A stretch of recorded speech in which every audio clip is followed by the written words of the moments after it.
Tunde Koshiko has joined me now, and Tunde, a lot of chess. It was a fantastic weekend.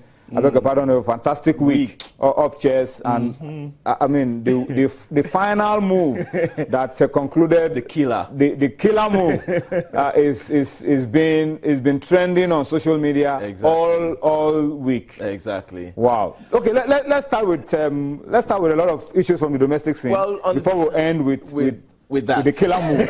All right. Well, on the domestic scenes, we have the Chessites Rapid tournament that is coming up tomorrow at the Unilag Indoor Sports Hall. Yeah, by 9:30 a.m. and it's going to be very interesting because a number of chess players in and around Lagos will be around to participate in the event, and we're going to be seeing some good chess. But at the same time, we're looking forward to the Friends of Chess Rapid that will be coming up next week, Saturday. That is December 10th. And it's going to be very, very interesting because this one would actually encompass every chess player all around the country. As long as you're a friend of chess, you participate in the event and you have some fun.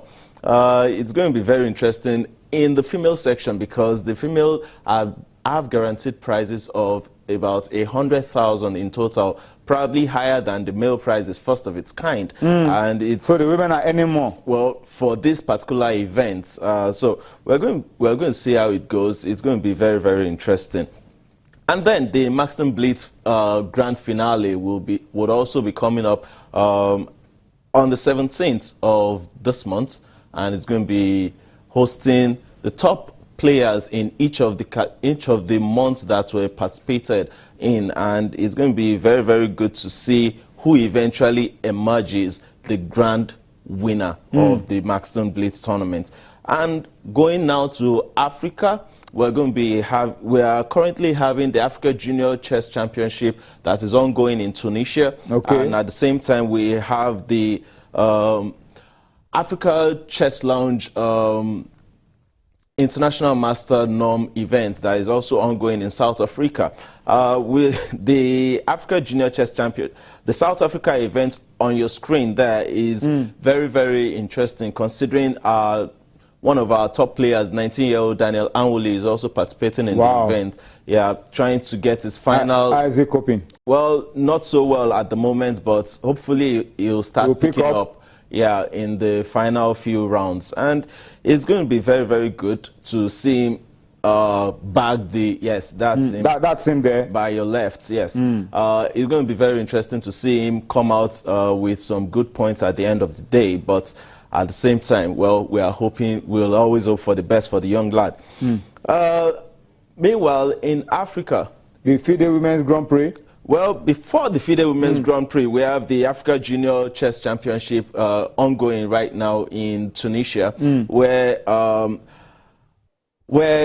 Angola's Domingos Maria, Women International Master, has currently won the female section, followed by Kaxita Esperanca, and then that's another Angolan, and then Miladi Amen of Tunisia. The Angolans are dominating. Well, in the female section of the juniors, yes, they are dominating. They've dominated so far.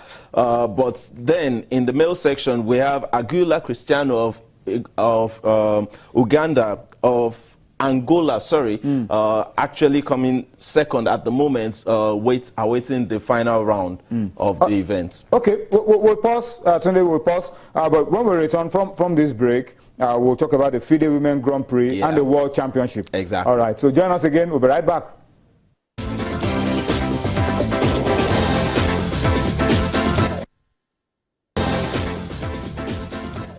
All right, the final part of Sports Tonight for today. I beg your pardon, and also by extension for the week. And Tunde Koshiko is still very much around. Tunde, we were discussing the FIDE Women's Grand Prix. The FIDE Women's Grand Prix. Well, and of course, we'll also talk about the World Championship. Everybody's been waiting to talk about the World Championship. World Championship, yes.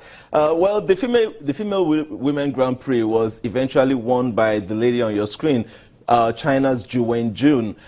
She dominated the event, although she was lagging behind at the beginning, but eventually came back, and now she has emerged the winner and the overall winner of the Grand Prix. And, well, she's going to be the challenger for whoever becomes the women's champion in January, February. And it's going to be very interesting to see her as a Chinese woman actually going all the way to claim the title again, because it's a Chinese woman that is actually leaving the title in the first place. So one Chinese goes, another Chinese comes. So wow. We'll see how it goes eventually. And then we go into the big one. The big one.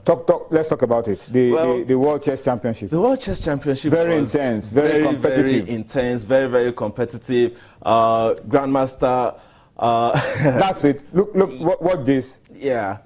That's Grandmaster.